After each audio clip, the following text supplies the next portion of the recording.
Yo, what's good, YouTube? Welcome back to the channel, everybody, man. So, Bradley Beal has the potential of him and the Phoenix Suns. They are discussing a potential buyout for his contract. Now, we are going to discuss if the Lakers should pursue him if he does get bought out. It's kind of hard to believe him getting bought out for like over $100 million contract.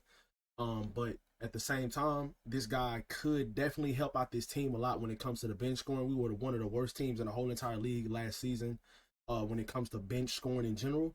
I think Bradley Beal could solidify that for sure, even if you had him as a sixth man or a seventh man or whatever. Like, he would be a key rotational player off your bench. He could possibly lead the league in scoring or be like a high 18 to 20 point per game player. He's still not bad defensively. He still had a lot of good moments defensively last year for a very, very mediocre Phoenix Suns defensive team defensively. So let's go ahead and hop into it, man. What I think, and also the initial report,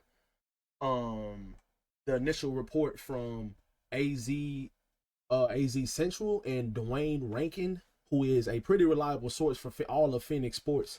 He reports that Phoenix Suns discussing possible Bradley Beal buyout. And he obviously put hashtag Suns. So this is something that's actually being worked on. So let's go ahead and hop into Bradley Beal's stats. I see a lot of people talking about Bradley Beal. Now he is getting up in age. He's 32 years old now. He's 32 years old. He just turned 32 like last week. But for last season, I mean, he only played 53 games, which that's another problem with him as well. He has had a lot of injury problems the last couple of seasons, like soft tissue injuries and stuff like that.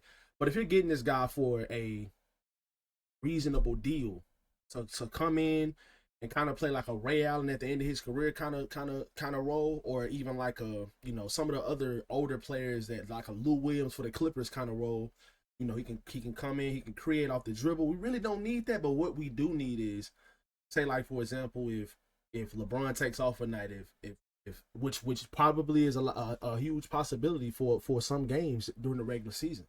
If LeBron takes off a couple nights, if Luka miss a couple nights, Austin plays every freaking game, so I doubt he'll ever miss any nights. But the priority for this team needs to be a point of attack defensive kind of guard, like a DeAnthony Melton. But at the same time, that doesn't necessarily say you can't have a bench that's like 8 to 9 deep. If you can get Bradley Beal for a very, very reasonable deal, if he does get bought out with the Suns, why wouldn't you kick the tires on that? This guy is not trash. He's not washed. It's not like he's going to come in and you're going to have to depend on him a lot or anything like that. Those are the type of players that you take a risk on, just like Dwight Howard. Everybody wanted Dwight Howard back on the Lakers a couple years ago, but nobody wanted him when the Lakers first signed him. But he came in and he made a big impact on our team. So I just don't understand why people have a problem with stuff like this. It's not like he's coming over, we got to pay him $30 million and we're trying to trade Dalton Connect and first round picks and all of that stuff. If we were trying to do that, trade assets for this guy, I am completely against that. But one thing I am for, if he gets bought out and you're trying to get him on a bargain deal, that is a win. Just like DeAndre and Ayton, you don't necessarily have to always think of a player like when they were in their prime. Even though DeAndre Ayton is in his prime, and I do think he's a really good center, he has potential to be a top 10 center in the NBA. Because I've seen what Luka made Jackson Hayes look like, and Luka made Derek Lively and all these other guys that I think are really good players, but I don't think they're star caliber players. I think DeAndre Ayton is better than those guys. But back to Bradley Beal. Bradley Beal could help out this team significantly. And what I mean by that is when it comes to the bench scoring in general. Now, if he wants to come over here and wants a starting role and all of that, no, I'm not starting Bradley Beal over Austin Reeves. I'm sorry. At this point in his career, Austin is a better player. I'm sorry. Like, if you go off the last couple years, the way Austin has been improving, the efficiency and stuff like that, there hasn't been a drop off efficiently. There hasn't been a drop off in scoring. It's just it just continued improvement over the last couple years. So I'm not saying overall Bradley Beal hasn't been better. I mean, he did lead the league in scoring one year. He is an All-NBA player and a 3-time All-Star. But those days are pretty much behind him, I feel like. Bradley Beal can still come in the game and get you 15 to 20 points any given night. Why would you not want that on your bench? I don't know why some Lakers fans act like they wouldn't want that on their bench. He still can knock down the three at a pretty high rate. Let's see what his 3-point percentage is. I believe he was almost a 39% 3-point shooter last season.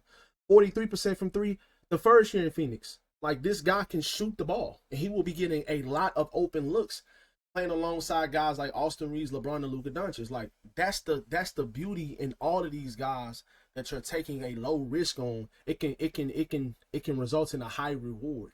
And I just don't see why you would not want to kick the tires on a guy like Bradley Beal. So, in my opinion, me personally, the only way I'm getting this guy on my team, on this Lakers team, is if he's willing to, obviously, if they agree to the buyout, buying out the contract, and he's willing to come over here and play a backup role, or come off the bench kind of role, and he can be like he could be a difference maker off the bench, because he did have times in games last season for Phoenix who I think is just a bad team. It's just a lot of players that really didn't fit well together, not a lot of playmaking and stuff like that. We have playmaking. We have guys that fit together, that can shoot the ball, that can pass the ball, that can score at all three levels.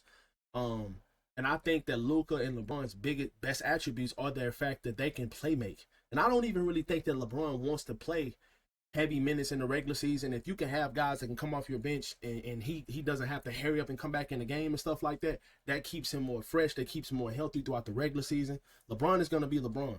But at the same time, if you can have somebody to come into the game and, make an impact and contribute and stuff like that, and so where you don't have to depend on LeBron playing 35, 40, 43 minutes a night, that's just better, because it makes your team deeper, gets you through the regular season more smooth, less injuries.